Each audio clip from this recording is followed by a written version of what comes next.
Bir fırtınadaki bütün yağmur tek bir damlada birleşseydi ne olurdu?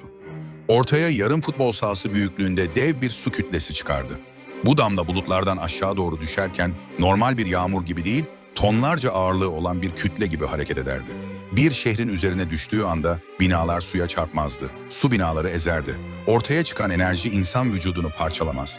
Saniyeler içinde tamamen buharlaştırırdı. Ve daha kötüsü var. Bundan 50 tane olsaydı, açığa çıkan enerji bir atom bombasına eşit olurdu. Yeryüzünde dev bir krater oluşur ve şehir tamamen yok olurdu. Eğer beğendiyseniz like atıp abone olmayı unutmayın.